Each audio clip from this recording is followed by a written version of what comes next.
구약성경 476쪽 사무엘하 10장 1절로 5절 말씀 제가 받들어 읽겠습니다.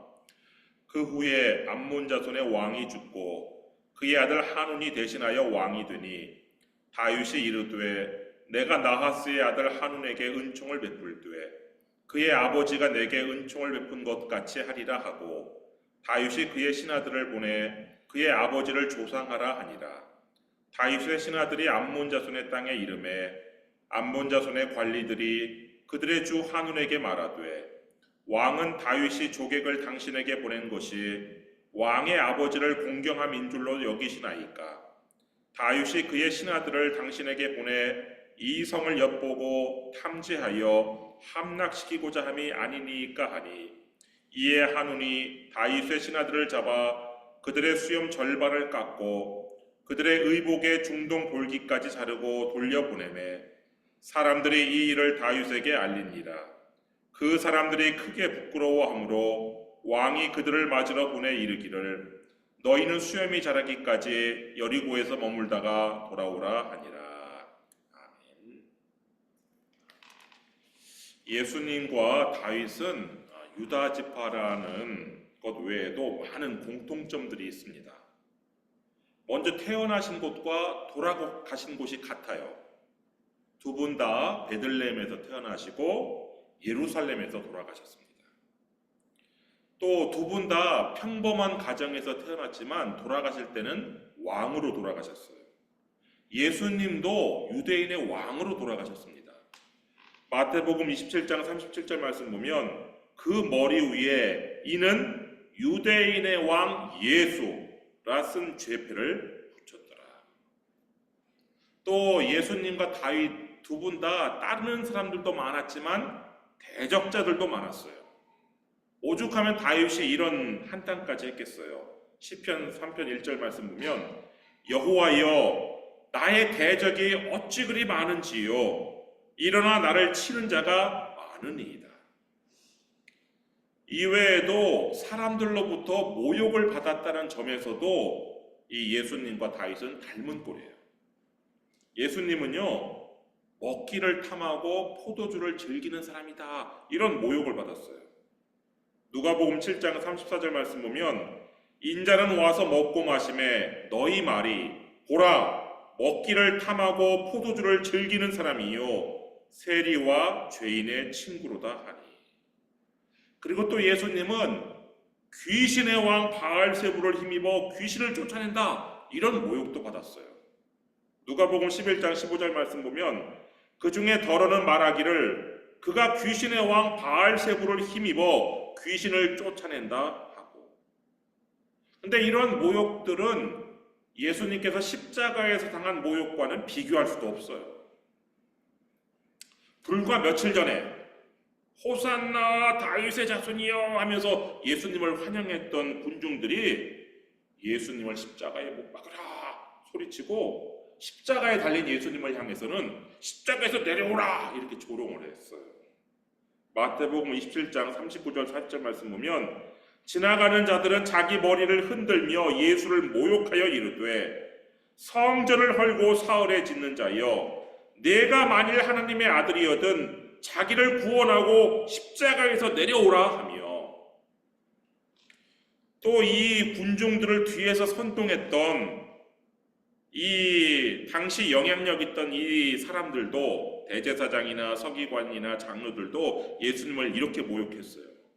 마태복음 27장 41절부터 43절 말씀 보면 그와 같이 대제사장들도 서기관들과 장로들과 함께 희롱하여 이르되 그가 남은 구원하였으되 자기는 구원할 수 없도다. 그가 이스라엘의 왕이로다. 지금 십자가에서 내려올지어다. 그리하면 우리가 믿겠노라. 그가 하나님을 신뢰하니 하나님이 원하시면 이제 그를 구원하실지라. 그의 말이 나는 하나님의 아들이라 하였도다 하며. 이 사람들은요 예수님을 향해서 십자가에서 한번 내려와 보시지 그러면 우리가 믿고 말고 이렇게 희롱했어요. 또 예수님을 십자가에 못 박은 군인들도 예수님을 모욕하였는데 누가복음 23장 36절 37절 말씀 보면 군인들도 희롱하면서 나와 신포도주를 주며 이르되 내가 만일 유대인의 왕이면 내가 너를 구원하라 하더라. 심지어 예수님은요 함께 그 십자가에 같이 못 박힌 그 흉악한 강도들에게도 모욕을 받았어요. 마태복음 27장 44절 말씀 보면 함께 십자가에 못 박힌 강도들도 이와 같이 욕하더라. 물론 예수님에 비교할 바는 아니지만 다윗도 사실은 모욕을 많이 받았어요. 다윗은 그 나발에게서 주인에게서 억지로 떠나는 종, 어디서 왔는지도 알지 못하는 자라는 모욕을 받았어요. 사무엘상 25장 10절로 11절 말씀 보면 나발이 다윗의 사환들에게 대답하여 이르되 다윗은 누구며 이새의 아들은 누구냐? 요즘에 각기 주인에게서 억지로 떠나는 종이 많도다. 내가 어찌 내 떡과 물과 내 양털 깎는 자를 위하여 잡은 고기를 가져다가 어디서 왔는지도 알지 못하는 자들에게 주겠느냐 한지라. 또한 여부스 사람들로부터는요 눈먼 사람이나 다리 저는 사람도 너쯤은 물리칠 수 있다 이런 모욕을 받았어요. 사무엘하 5장 6절 말씀 보면 왕과 그의 부하들이 예루살렘으로 가서 그 땅 주민 여부스 사람을 치려하매 그 사람들이 다윗에게 이르되 내가 결코 이리로 들어오지 못하리라. 맹인과 다리 저는 자라도 너를 물리치리라 하니 그들 생각에는 다윗이 이리로 들어오지 못하리라 하니라. 헌데 다윗이 받은 그런 모욕은요 오늘 본문의 모욕과 비교하면 오늘 본문의 모욕은 참 기가 막힌 모욕이에요. 왜냐? 나발에게서 다윗이 받은 모욕은 구걸하다가 받은 모욕이었어요. 또 이 여부스 사람들에게서 받은 모욕은 싸우다가 받은 모욕이었어요. 그러니까 뭐 그냥 100보 양보해서 그럴 수도 있지라고 생각할 수 있는데 오늘 본문에서 다윗이 받은 모욕은 선을 행하다가 받은 모욕이에요. 다윗은 요나단에게 받은 은혜를 그 아들 무비보셋에게 갚은 것처럼 나하스에게 받은 은총을 그 아들 한운에게 갚으려고 했어요. 2절 말씀 보시면 오늘 본문 2절 다윗이 이르되 내가 나하스의 아들 한운에게 은총을 베풀되 그의 아버지가 내게 은총을 베푼 것 같이 하리라 하고 다윗이 그의 신하들을 보내 그의 아버지를 조상하라 하니라. 다윗의 신하들이 암몬 자손의 땅에 이르매.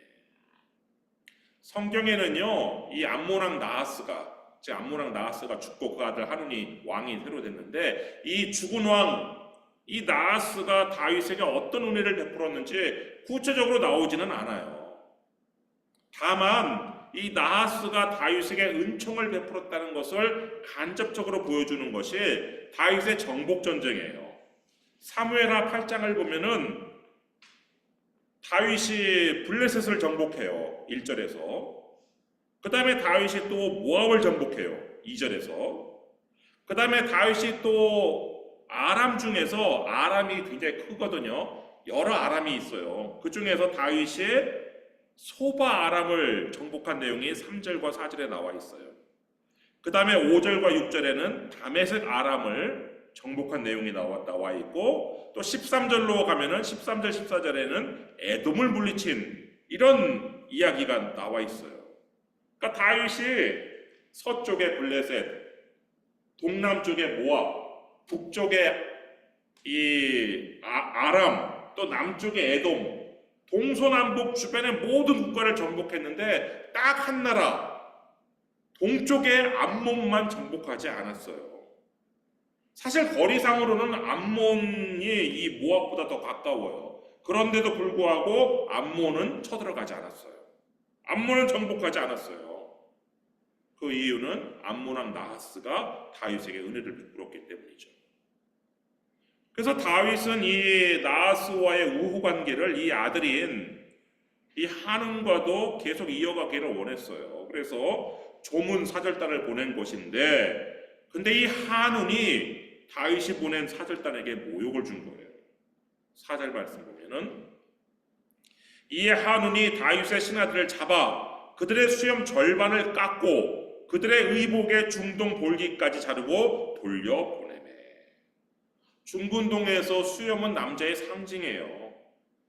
근데 수염을 다 깎은 것도 아니고 한쪽 수염만 깎은 거예요. 그러니까 콧수염하고 이 턱수염이 있는데 반쪽짜리 콧수염을 남긴 거예요.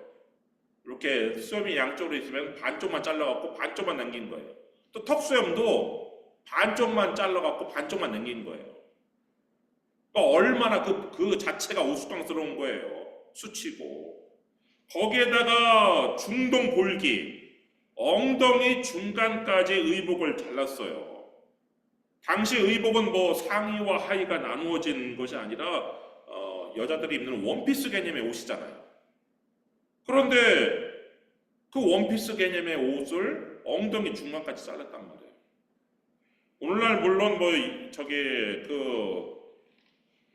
노출하기를 좋아하는 여성들은 뭐 이 원피스를 미니로 입기도 하고 아주 초미니로 입어가지고 뭐 하이 실종 패션 뭐 이런 말까지 나올 정도로 원피스를 그렇게 짧게 입기도 하지만 아무리 그래도 엉덩이는 모두 다 덮죠.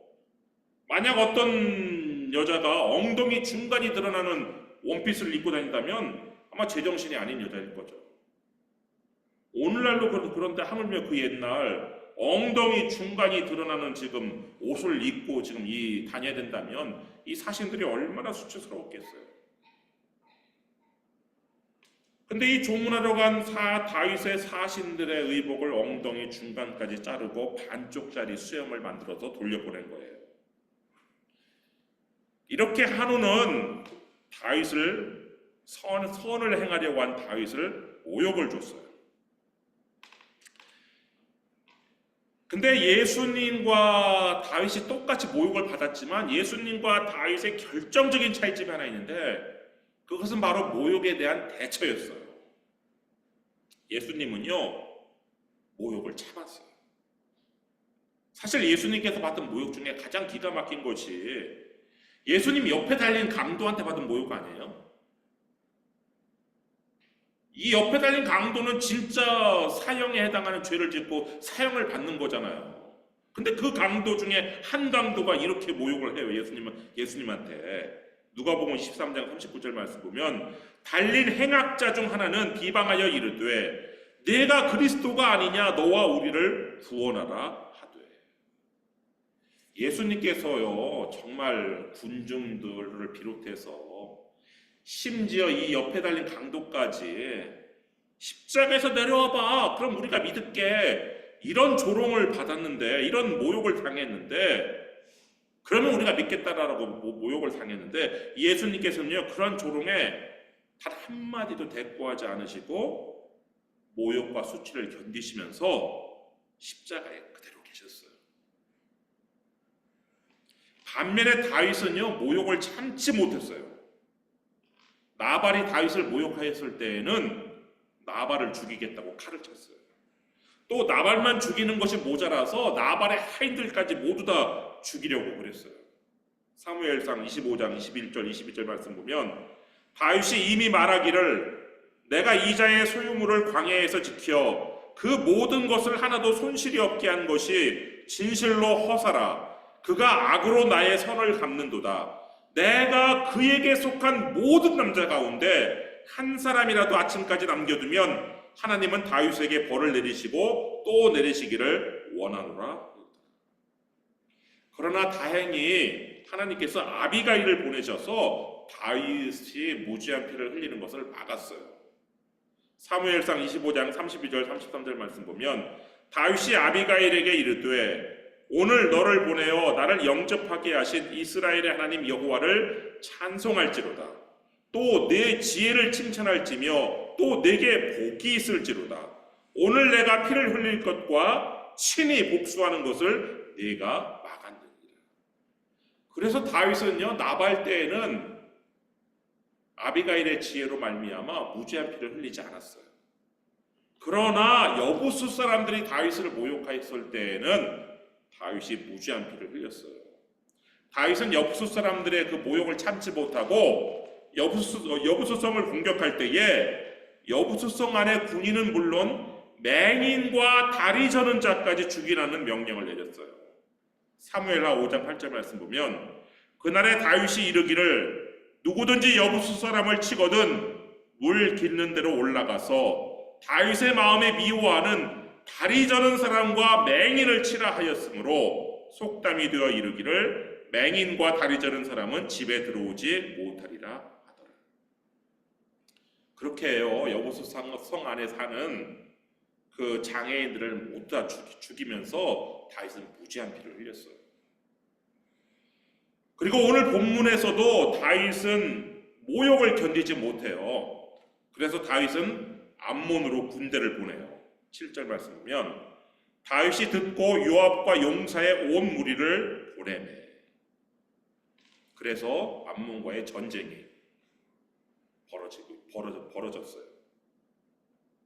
여러분, 모욕을 참으신 예수님과 모욕을 참지 못한 다윗은 그 후 어떻게 되었을까요? 하나님의 뜻에 순종하고자 모욕을 참으신 예수님께서는요, 모든 이름 위에 뛰어난 이름을 갖게 되셨어요. 빌립보서 2장 8절로 11절 말씀 보면 사람의 모양으로 나타나사 자기를 낮추시고 죽기까지 복종하셨으니 곧 십자가에 죽으심이라. 이러므로 하나님이 그를 지극히 높여 모든 이름 위에 뛰어난 이름을 주사 하늘에 있는 자들과 땅에 있는 자들과 땅 아래에 있는 자들로 모든 무릎을 예수의 이름에 꿇게 하시고 모든 입으로 예수 그리스도를 주라 시인하여 하나님 아버지께 영광을 돌리게 하셨느니라. 그래서요, 천상 천하 지상 지하의 모든 존재가 예수님 앞에 무릎을 꿇고 충성을 맹세하게 될 거예요. 또 그런 날이 올 거예요. 반면에 다윗은요, 여부수 사람들의 그 모욕을 참지 못하고 여부수성에서 흘린 그 무지한 피로 말미암아 성전을 건축하지 못했어요. 역대상 22장 8절 말씀 보면 여호와의 말씀이 내게 임하여 이르시되 너는 피를 심히 많이 흘렸고 크게 전쟁하였느니라. 내가 내 앞에서 땅에 피를 많이 흘렸은즉 내 이름을 위하여 성전을 건축하지 못하리라. 근데 이 구절을 얼핏 보면은 다윗이 행한 여러 정복 전쟁에서 흘린 피 때문에 하나님께서 다윗의 성전 건축을 허락하지 않으신 것처럼 보여요. 그러나 이 말씀이 언제 다윗에게 임하였는지 그 시기를 살펴보면 그렇지 않다는 것을 알 수 있어요.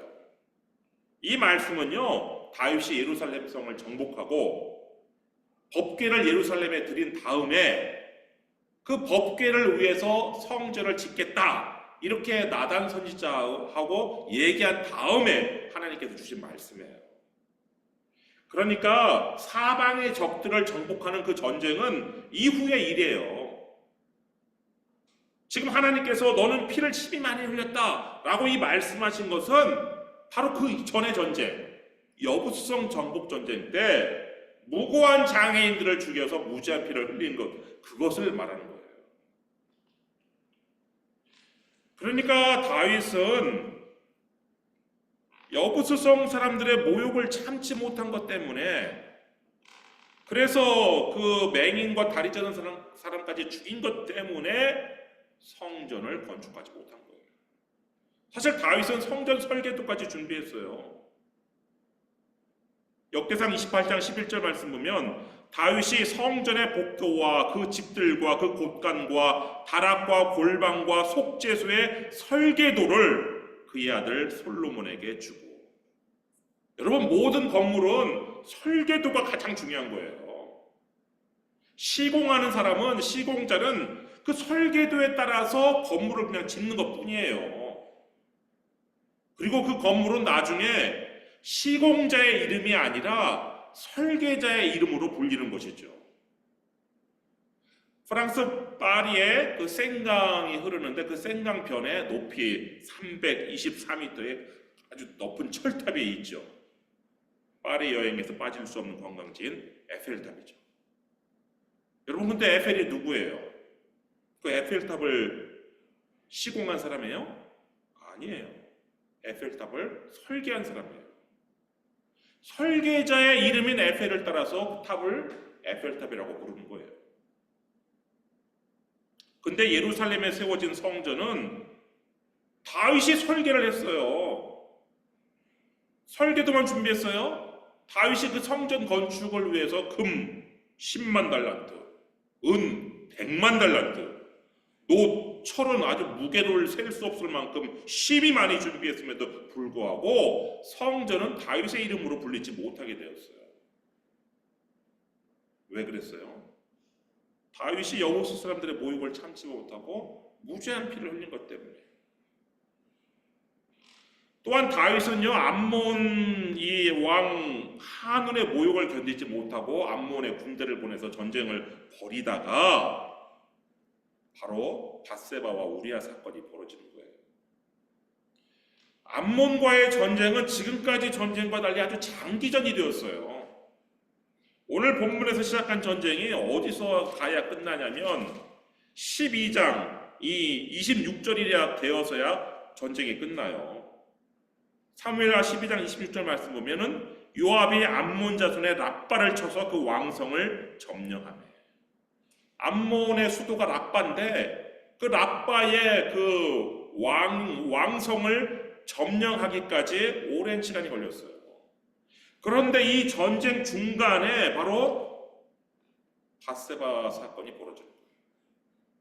다윗은 출전하지 않고 예루살렘 궁궐에 있으면서 전쟁터에 출전한 우리아라는 충성스러운 장군의 아내 밧세바를 범하고 그 남편 우리아는 암몬 자손의 칼에 죽게 만든 거란 말이에요. 그 사건으로 다윗의 후반부 인생이 아주 재앙으로 얼룩지죠. 여러분, 만약 다윗이 모욕을 참았다면 어떻게 되었을까요? 예수님처럼 모욕을 참았다면, 여부수 사람들의 모욕을 참았다면요, 다윗은 예루살렘 성전도 건축하고 예루살렘 성전은 다윗의 이름으로 불리게 되었을 거예요. 또 다윗이 암몬 왕 이 한운의 모욕을 견뎠다면 암몬과의 전쟁도 없었을 것이고 밧세바 사건도 일어나지 않았을 거예요. 그랬다면 아마 다윗은 역사상 최고의 성군이란 칭호를 받았을 거예요. 현재 역사상 최고의 성군으로 평가받는 사람은 그 청나라의 네 번째 황제인 강희제라는 사람이에요. 물론 우리나라 조선의 제4대 임금이었던 세종대왕도 아주 훌륭한 성군이죠. 그러나 세종대왕은 안타깝게도 서양에 알려지지가 않았어요. 근데 이 강희제는 서양에까지 아주 알려졌는데 이 청나라에 선교하러 온 선교사들에 의해서 이 강희제의 모습이 서양 유럽에 알려졌는데, 강희제는요 굉장히 검소했고 술, 담배 일절하지 않았어요. 그리고 정사를 돌보고 저녁에는 학문을 배웠어요. 이 서양 선교사들로부터 기하학도 배우고 서양의 모든 학문들을 다 스스로 배울 정도로, 그러면서 굉장히 이 나라를, 그 강희제 때 청나라 영토가 최대로 확장이 되었던 거예요. 그래가지고 이 서양에서 어떻게 이 강희제를 평가했느냐, 카톨릭을 믿지 않는 것 빼고는 최고의 군주다, 이렇게 칭송을 받았어요. 그래서 오늘날 전 세계에서 이 청나라 네 번째 황제인 강희제가 역사상 최고의 성군으로 평가받는 이유인데, 만약에 이 밧세바 사건이 없었다면 아마 다윗이 역사상 최고의 성군이었다는 그런 칭호를 갖게 되었을 거예요. 여러분, 예수님께서는 모욕에 대해서 이런 가르침을 주셨어요. 우리 그리스도인들에게. 누가복음 6장 28절 말씀 보면은 너희를 저주하는 자를 위하여 축복하며 너희를 모욕하는 자를 위하여 기도하라.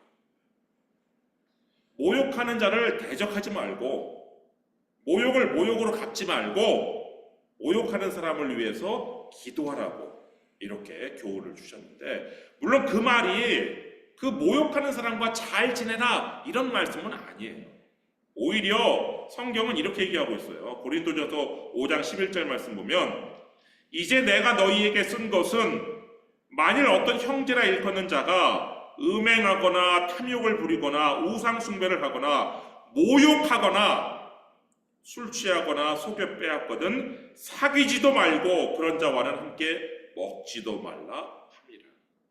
성경은요, 사람을 모욕하고 중상하는 그런 사람과는 상종도 말고 함께 먹지도 말라고 말씀하고 있는 거예요. 그렇지만 그 모욕하는 사람을 위해서 그 사람과 상종할 건 아니에요. 그러나 그 사람에게 모욕으로 다시 갚지 말고 그 사람을 위해서 기도하라는 것이, 이게 예수님의 말씀이에요. 또 나아가 우리가 만약 선을 행하다가, 그리스도의 이름으로 선을 행하다가 모욕을 당하면 복이 있는 것으로 알라고 말씀하고 있어요. 베드로전서 4장 14절 말씀 보면 너희가 그리스도의 이름으로 치욕을 당하면, 치욕이라는 단어는 수치와 모욕을 함께 아우르는 단어인데, 너희가 그리스도의 이름으로 수치와 모욕을 당하면 복 있는 자로다. 영광의 영, 곧 하나님의 영이 너희 위에 계십니다. 성령님이, 영광의 성령님이 우리 위에 머물러 계신 그 증거가 뭐냐? 그리스도의 이름으로 선을 행하다가 당하는 수치와 모욕이라는 것이죠. 여러분, 모욕을 당하는 일은 참기 힘든 일이에요. 특히 선을 행하다가 당하는 수모는 견디기 어려운 일이죠. 그러나 그 모욕을 복으로 여기고 참으면 하나님께서 주시는 진짜 복이 임하는 거예요. 여러분, 여러분이 선을 행하다가 받는 모욕을 복으로 여기고 잘 참고 견디시다가 하나님께서 주시는 진짜 복을 받으시기를 주님의 이름으로 축원합니다. 기도하겠습니다.